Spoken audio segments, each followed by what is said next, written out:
അതുമാത്രമല്ല, ഇങ്ങനെ എൻക്വയറി വന്നാൽ അതെങ്ങനെ അടയ്ക്കണം. ഏത് വിധത്തിൽ അത് സുപ്രീം കോടതിയോ ഹൈക്കോടതിയോ നമ്മൾ തെറ്റിദ്ധരിപ്പിച്ചോ ഇതിനെ മാറ്റിയെടുക്കണം.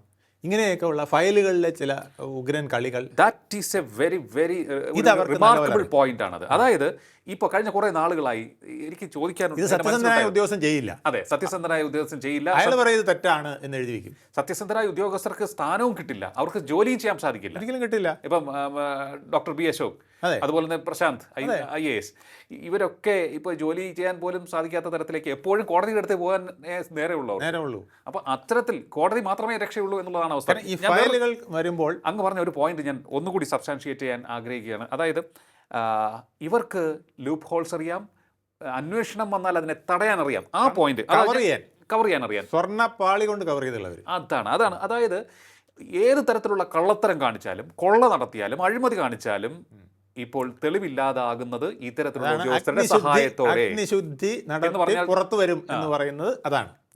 ഏത് വലിയ കുഴപ്പം വന്നാലും അതിൽ അഗ്നിശുദ്ധി നടത്തി പുറത്തു വരുന്ന ചില മാജിക് അറിയാവുന്ന ഇത്തരം കളങ്കിത ഉദ്യോഗസ്ഥന്മാർ നമ്മുടെ ശൂദ്രരുമായി വൈശ്യരുമായി ഒത്തുചേർന്നുകൊണ്ട് ഇങ്ങനെ വാണിജ്യം നടത്തി നമ്മുടെ സർക്കാരിൽ നിലനിൽക്കുന്നതാണ് അഴിമതിയുടെ ഒരു പ്രധാന കാരണം. ഓക്കെ, അതാണ് ടെയിൻഡ് ആയിട്ടുള്ള പൊളിറ്റീഷ്യൻസ്, ടെയിൻഡ് ആയിട്ടുള്ള ഉദ്യോഗസ്ഥർ, ഇവരുടെ എല്ലാം നെക്സസ്.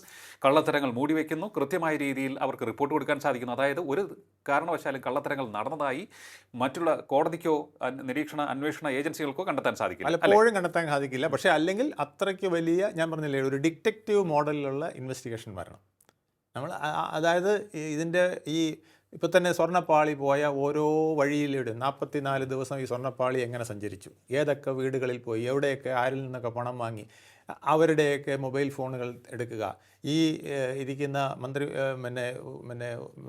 ബോർഡിലെ ഉദ്യോഗസ്ഥന്മാരുടെ, അതുപോലെ തന്നെ ബോർഡ് അംഗങ്ങളുടെയൊക്കെ ടെലിഫോണുകൾ പൂർണ്ണമായും സിമ്മുകളടക്കം വാങ്ങി അതന്വേഷിക്കുക. ഇങ്ങനെയൊക്കെ വരുമ്പോഴാണ് ഇതിനകത്ത് അങ്ങനെ ഒരു ഇൻവെസ്റ്റിഗേഷൻ നടക്കുമോ